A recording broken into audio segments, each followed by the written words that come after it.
Born into a family of modest means in the coastal town of Porbandar, Mohandas Karamchand Gandhi's early life was quite ordinary. Raised in a merchant caste family, young Mohandas was a shy and introverted child, not particularly remarkable in his academic pursuits. However, the seeds of empathy and respect for all forms of life were planted early, with his mother's devout Jain beliefs instilling a deep regard for non-violence and vegetarianism. In 1888, a significant chapter in Gandhi's life began when he set sail for London, intending to study law. This journey was not just about academics, but it also marked a transformative period of self-discovery and intellectual growth. Exposed to a myriad of philosophies and cultures, Gandhi began to question societal norms and injustices, slowly formulating his unique perspective on life and society. His time in London was a turning point, setting the stage for the extraordinary path that lay ahead. Gandhi's life took a dramatic turn when he moved to South Africa in 1893. In this foreign land, he was confronted with the harsh reality of racial discrimination. This was a society deeply entrenched in racial prejudice, where the color of one's skin determined their place in society. Gandhi, a man of color, was not spared. He faced numerous instances of racial injustice, like being thrown off a train for refusing to vacate his first-class seat for a white passenger. It was a bitter pill to swallow, but instead of letting these experiences embitter him, they ignited a flame within him, a flame of resistance against racial inequality and injustice. It was during this period that Gandhi developed what we now know as Satyagraha, a philosophy of nonviolent resistance. Satyagraha, which translates to insistence on truth, was more than just a method of protest. It was a way of life, a commitment to truth and justice, and a refusal to succumb to injustice, regardless of the personal cost. Gandhi's time in South Africa was more than just a phase of personal growth. It was a crucible that forged the man who would later lead India to its independence.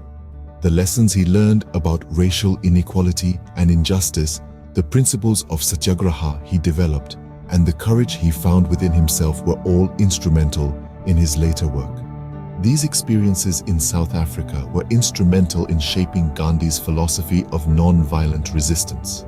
Upon his return to India in 1915, Gandhi's life took a new direction.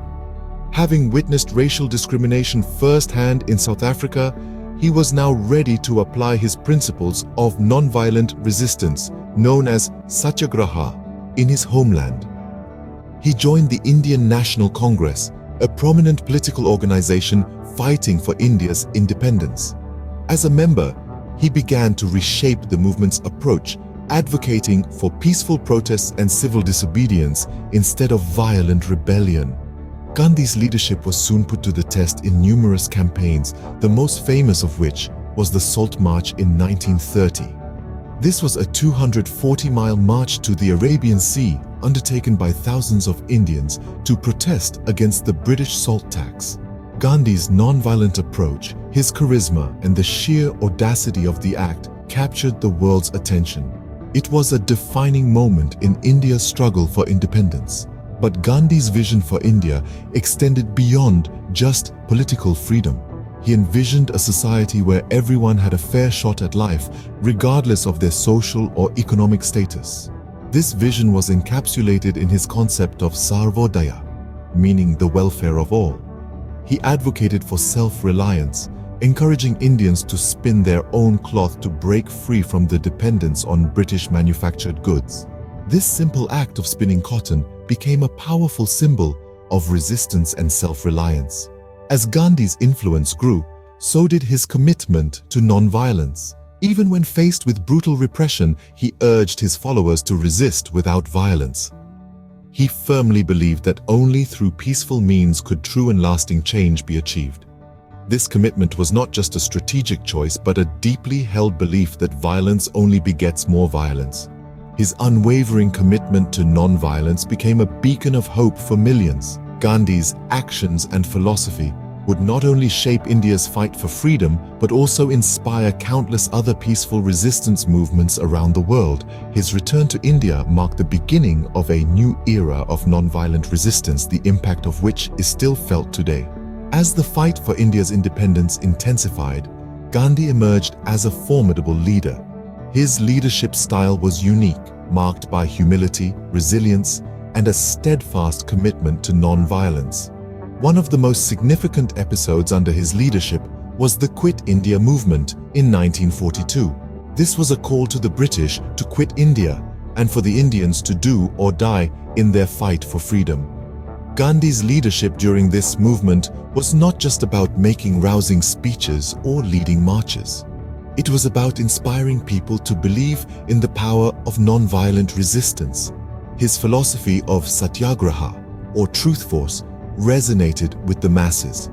He empowered them to rise above fear, to stand up for their rights, but without resorting to violence.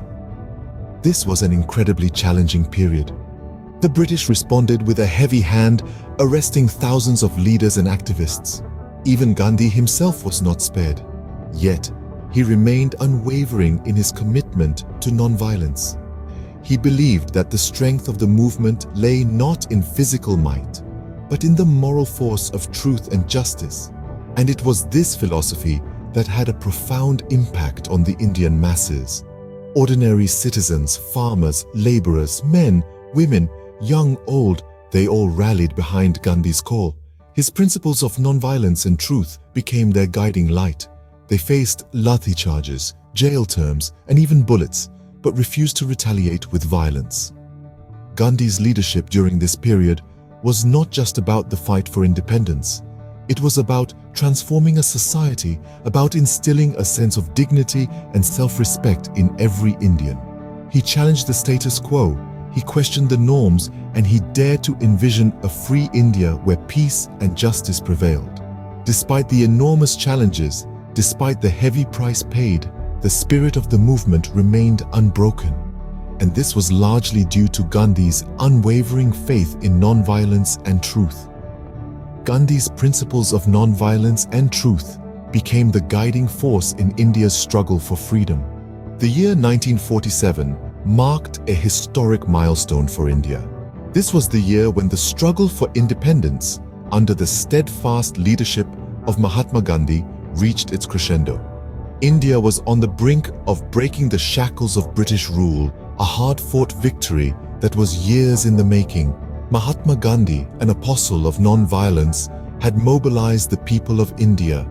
He inspired them to resist oppression not with weapons, but with unwavering determination and peaceful protest.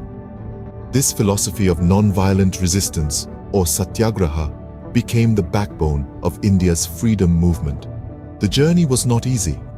The path to freedom was paved with numerous sacrifices.